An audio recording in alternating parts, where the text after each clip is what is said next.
നിങ്ങൾ സ്നേഹിക്കുന്ന പോലെ നിങ്ങളുടെ പേഴ്സൺ നിങ്ങളെയും യഥാർത്ഥത്തിൽ സ്നേഹിക്കുന്നുണ്ടോ? നിങ്ങൾക്കുള്ള അതേ ഒരു ഫീലിംഗ് തന്നെയാണോ നിങ്ങളുടെ പേഴ്സണും നിങ്ങൾക്കായിട്ടുള്ളത് എന്ന് അറിയാൻ വേണ്ടിയിട്ടുള്ളൊരു വീഡിയോ ആണ്. ഡെഫിനറ്റ്ലി നിങ്ങൾ തമ്മിൽ ഒത്തിരി നാളുകളായിട്ട് സെപ്പറേറ്റഡ് ആണ്, അല്ലെങ്കിൽ ഓൺ ആൻഡ് ഓഫ് റിലേഷൻഷിപ്പ് ആണ്. ഈ റിലേഷൻഷിപ്പിൽ സ്റ്റാർട്ടിങ് ടൈമിൽ ഉണ്ടായിരുന്ന ആ ഒരു സ്ട്രെങ്ത് ഇപ്പോൾ കുറഞ്ഞു വരുന്നതായിട്ടാണ് കാണുന്നത്. നിങ്ങൾക്കിടയിൽ ഒരു തേർഡ് പാർട്ടി സിറ്റുവേഷൻ, വളരെ സ്ട്രോങ് ആയിട്ടുള്ള തേർഡ് പാർട്ടി സിറ്റുവേഷൻ ഉണ്ടായി. അതിൻ്റെ പേരിൽ നിങ്ങൾ തമ്മിൽ സെപ്പറേറ്റഡ് ആയിപ്പോയി. പക്ഷേ ഈ ഒരു സമയത്ത് നിങ്ങളുടെ പേഴ്സൺ ഏറ്റവും കൂടുതൽ ആഗ്രഹിക്കുന്ന ഒരു കാര്യം ഒരു ഒരു ആക്ഷൻ എടുക്കണം എന്നുള്ളതാണ്. അവരായിട്ട് തന്നെ ഈ റിലേഷൻഷിപ്പിനെ ഈ ഒരു സ്ഥിതിയിലേക്ക് മാറ്റി എന്നുള്ള ഒരു അവയർനെസ് അവർക്ക് ഉണ്ടായ സമയം മുതൽ അവർക്ക് ആ ഒരു തെറ്റ് തിരുത്തണം എന്നുള്ളൊരു ചിന്ത അവരുടെ മനസ്സിലുണ്ട്.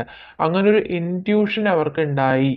അതിൻ്റെ പേരിൽ അവർ നിങ്ങളിലേക്ക് തിരികെ വരാനായിട്ട് ഒരുപാട് ആഗ്രഹിക്കുന്നുണ്ട്. അതിന് വേണ്ടിയിട്ടുള്ള ഒരുപാട് ചിന്തകൾ ഇപ്പോൾ ആ വ്യക്തിയുടെ മനസ്സിലുണ്ട്. തീർച്ചയായിട്ടും നിങ്ങൾ ഒരുമിച്ചുണ്ടായിരുന്ന സമയത്തുള്ള ആ ഒരു ഹാപ്പി സിറ്റുവേഷൻസ് എല്ലാം ഇപ്പോൾ അവർ ഓർക്കുന്നുണ്ട്. അതുകൊണ്ട് തന്നെ അവരുടെ ആ ഒരു സന്തോഷം എത്രമാത്രം അവരുടെ ലൈഫിൽ ഹെൽപ്ഫുൾ ആയിരുന്നു എന്നും അവർ ചിന്തിക്കുന്നുണ്ട്.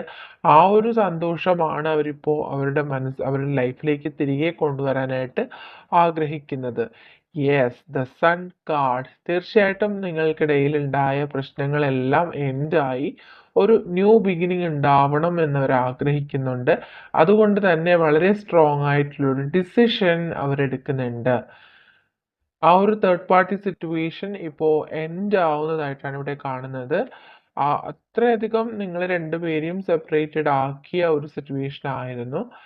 അതുകൊണ്ട് തന്നെ ഈ ഒരു സമയത്ത് അവര് എന്ത് എതിർപ്പുകളായിരുന്നാലും, എത്ര തടസ്സങ്ങളായിരുന്നാലും അതിനെയെല്ലാം എതിർത്തുകൊണ്ട് നിങ്ങളിലേക്ക് തിരികെ വരാൻ അവര് ശ്രമിക്കുന്നുണ്ട്.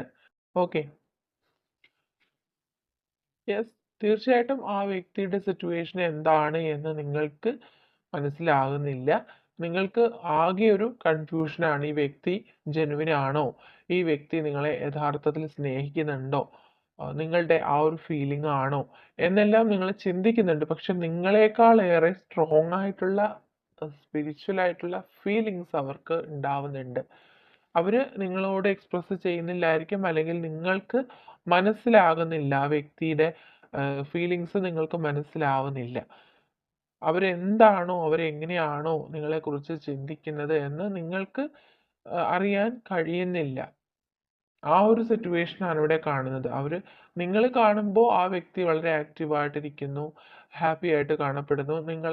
നിങ്ങൾ അവരുടെ ലൈഫിൽ ഇല്ലാത്ത സമയത്ത് പോലും അവർ വളരെ പോസിറ്റീവായിട്ട് അവരുടെ ലൈഫിൽ മുന്നോട്ട് പോകുന്നു. ഈ ഈ ഒരു സിറ്റുവേഷൻ നിങ്ങളെ ഒരുപാട് ചിന്തിപ്പിക്കുന്നുണ്ട്. ഈ വ്യക്തിക്ക് നിങ്ങളോട് യഥാർത്ഥത്തിലുള്ള സ്നേഹമാണോ അല്ലയോ ഇങ്ങനെയുള്ള കൺഫ്യൂസ്ഡ് ആയിട്ടുള്ള ചിന്തകൾ നിങ്ങളുടെ മനസ്സിൽ വരുന്നുണ്ട്. പക്ഷെ ഇൻ റിയാലിറ്റി അവര് ഒരുപാട് സ്ട്രഗിൾ ചെയ്യുന്നുണ്ട്. ഒരു ടൈഡ് അപ്പ് സിറ്റുവേഷനിലാണ് ആ വ്യക്തി എന്നാണ് ഇവിടെ വ്യക്തമാവുന്നത്.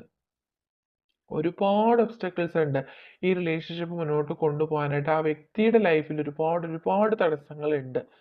പക്ഷെ അതിനെല്ലാം അവര് ആ ഒരു കെട്ടുപാടുകളെല്ലാം പൊട്ടിച്ചെറിഞ്ഞ് തന്നെ നിങ്ങളുടെ അരികിലേക്ക് വരണമെന്ന് അവർ വളരെ ശക്തമായിട്ട് ആഗ്രഹിക്കുന്ന ഒരു വ്യക്തിയാണ്. അതിന് വേണ്ടിയിട്ടുള്ള ആക്ഷൻസ് അവർ എടുക്കുന്നുണ്ട്. അതിനുള്ള ഒരു ഡിസിഷൻ അവരിപ്പോൾ തന്നെ എടുത്തിട്ടുണ്ടാവണം. അതുപോലെ തന്നെ നിങ്ങളുടെ ആ ഒരു സ്പിരിച്വൽ കണക്ഷൻ എന്ന് പറയുന്നത് വളരെ പവർഫുൾ ആണ്. ഈവൻ നിങ്ങൾ തമ്മിൽ സെപ്പറേറ്റഡ് ആയിട്ട് ഒത്തിരി നാളുകളായെങ്കിലും, ഒത്തിരി അകലം നിങ്ങൾ തമ്മിലുണ്ട് എങ്കിൽ പോലും നിങ്ങൾ തമ്മിലുള്ള ആ ഒരു സ്പിരിച്വൽ കണക്ഷൻ എന്ന് പറയുന്നത് വളരെ ആഴമേറിയ ഒന്നാണ്. അതുകൊണ്ട് തന്നെ നിങ്ങൾക്ക് രണ്ടു പേർക്കും ആ ഒരു സെയിം ഫീലിംഗ് ആണ് ഉണ്ടാവുന്നത്. നിങ്ങൾക്കുണ്ടാവുന്ന ഇൻറ്റ്യൂഷൻസ് ആ വ്യക്തിക്കും ഉണ്ടാവുന്നുണ്ട്. നിങ്ങൾ എത്രമാത്രം വേദനിക്കുന്നു എന്ന് നിങ്ങളുടെ പേഴ്സൺ മനസ്സിലാക്കുന്നുണ്ട്. മേ ബി അത് നിങ്ങൾക്ക് അത്രത്തോളം ഒരു തിരിച്ചറിവ് കിട്ടുന്നില്ല എങ്കിൽ പോലും അവര് കാരണം നിങ്ങൾ എത്രമാത്രമാണ് സങ്കടപ്പെടുന്നത്, നിങ്ങൾ എത്രമാത്രമാണ് കരയുന്നത് എന്ന് പോലും ആ വ്യക്തിക്ക് അറിയാം. മേ ബി നിങ്ങൾക്ക് ഈ ഒരു സങ്കടം നിങ്ങളുടെ ലൈഫിൽ ആരോടും ഷെയർ ചെയ്യാൻ കഴിയാത്ത അത്രയും ഒരു വേദന നിങ്ങൾക്ക് ഉണ്ടാക്കുന്നു. പക്ഷെ ഈ ഒരു കാര്യം നിങ്ങളുടെ പേഴ്സൺ മനസ്സിലാക്കുന്നുണ്ട്. അവരുടെ സോൾ അത് അറിയുന്നുണ്ട്. ആ ഒരു പെയിൻ എത്രമാത്രമാണെന്ന്, അവര് കാരണമാണ് നിങ്ങൾ ഇത്രയും സങ്കടപ്പെടുന്നത് എന്ന് അവർ മനസ്സിലാക്കുന്നുണ്ട്. ആ ഒരു ഫീലിങ്സ് അവർക്ക് ഉണ്ടാവുന്നുണ്ട്. ഓക്കെ, അതുകൊണ്ട് നിങ്ങൾക്ക് രണ്ടു പേർക്കും ആ ഒരു സെയിം ഫീലിംഗ് ആണ്. നിങ്ങളുടെ പേഴ്സണ് കുറച്ചുകൂടി കൂടുതലായിട്ട് നിങ്ങളെ മനസ്സിലാക്കാനുള്ള ഒരു കഴിവുണ്ട്. നിങ്ങളുടെ മനസ്സ് അവർ കാണുന്നുണ്ട്, അവർ അറിയുന്നുണ്ട്. ഓക്കെ, അതുകൊണ്ട് നിങ്ങൾ ഈ ഒരു വ്യക്തിക്ക് ഒരു സ്പേസ് കൊടുക്കുക, അവർക്ക് വേണ്ടിയിട്ട് ഒരു ടൈം നിങ്ങൾ കൊടുക്കുക. തീർച്ചയായിട്ടും ആ വ്യക്തി നിങ്ങളിലേക്ക് തിരികെ വരും എന്നുള്ള ഒരു പോസിറ്റിവിറ്റിയാണ് നമുക്കിവിടെ കിട്ടിയിട്ടുള്ളത്. ദ സൺ കാർഡ് കിട്ടിയിട്ടുണ്ട്. തീർച്ചയായിട്ടും നിങ്ങൾ ഒന്നിച്ച് ചേരേണ്ട വ്യക്തികളാണ്. യെസ്, ഡെഫിനറ്റ്ലി അവർ ഈ ഒരു റിലേഷൻഷിപ്പിന് ഒരു ഫേം ഫൗണ്ടേഷൻ ഉണ്ടാവണമെന്ന് ആഗ്രഹിക്കുന്നുണ്ട്. അതിന് വേണ്ടിയിട്ടുള്ള പോസിറ്റീവായിട്ടുള്ള ഒരു ആക്ഷൻ എടുക്കണമെന്ന് ആഗ്രഹിക്കുന്നുണ്ട്. ആൻഡ് ഈ റിലേഷൻഷിപ്പിന് 8 എന്നുള്ള നമ്പറുമായിട്ട് വളരെയധികം കണക്ഷൻ ഉണ്ട് എന്ന് കാണുന്നുണ്ട്. മേ ബി ഒരു 8 ഡേയ്സിനുള്ളിൽ ചിലപ്പോൾ നിങ്ങൾ തമ്മിലൊരു റീകൺസിലേഷൻ പോസിബിലിറ്റി ഉണ്ടാവാൻ ചാൻസസ് ഉണ്ട്.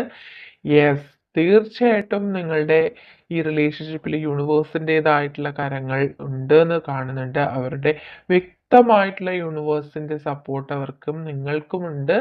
ഓക്കെ, ആൻഡ് യെസ്, വളരെയധികം ഇമോഷണലി ആ വ്യക്തി ഡൗൺ ആയി പോകുന്നുണ്ട്. ഒരുപാട് നിങ്ങളെക്കുറിച്ച് ചിന്തിച്ച് അവർ ഒരുപാട് സങ്കടപ്പെടുന്നുണ്ട്. നിങ്ങളുടെ ആ സങ്കടം എന്ന് പറയുന്നത് അവരുടെയും സങ്കടമാണ് എന്ന് കരുതുന്ന ഒരു വ്യക്തിയാണ്. അത്രമാത്രം ഒരു പെയിൻ നിങ്ങൾ അനുഭവിക്കുന്നുണ്ട്. ആ ഒരു കാര്യം നിങ്ങളുടെ പേഴ്സൺ അറിയുന്നുണ്ട്. എത്രമാത്രമാണോ നിങ്ങളുടെ ഹൃദയത്തിൽ ആ ഒരു വേദനയുള്ളത്, ആ ഒരു വേദന അവർ മനസ്സിലാക്കുന്നുണ്ട്. ഓക്കെ, അതുകൊണ്ട് തന്നെ ഒരു പോസിറ്റീവായിട്ടുള്ള ഒരു ആക്ഷൻ ആ വ്യക്തിയിൽ നിന്ന് ഉണ്ടാവും. യൂണിവേഴ്സിൻ്റെതായിട്ടുള്ള എല്ലാ സപ്പോർട്ടും ഈ റിലേഷൻഷിപ്പിൽ ഉണ്ട് എന്നും ഇവിടെ വ്യക്തമാണ്. ഓക്കെ, അപ്പോൾ നമ്പർ 8 കൂടാതെ number 4, 21 and 5 is also significant for this relationship. Okay, I can't resist any more. ഇനിയും ഈ ഒരു സിറ്റുവേഷനിൽ മുന്നോട്ട് പോകാൻ ആ വ്യക്തിക്ക് കഴിയില്ല. ഈ ഒരു സെപ്പറേഷൻ ആ വ്യക്തിയെ അത്രമാത്രം തളർത്തിയിരിക്കുകയാണ്. അതുകൊണ്ട് ഇനിയും പിടിച്ചു നിൽക്കാൻ ആ വ്യക്തിക്ക് കഴിയില്ല എന്ന് നിങ്ങളോട് പറയുന്നു. And I am watching from the outside. Okay, തീർച്ചയായിട്ടും നിങ്ങൾ സെപ്പറേറ്റഡ് ആണ് എങ്കിൽ പോലും നിങ്ങളെക്കുറിച്ചുള്ള എല്ലാ കാര്യങ്ങളും അവർ മേ ബി സോഷ്യൽ മീഡിയ വഴിയോ മറ്റ് ഫ്രണ്ട്സ് വഴിയോ ഒക്കെ നിങ്ങളെക്കുറിച്ച് എല്ലാ കാര്യങ്ങളും അവർ അറിയുന്നുണ്ട്. നിങ്ങളെ അവർ സ്പൈ ചെയ്യുന്നുണ്ട്.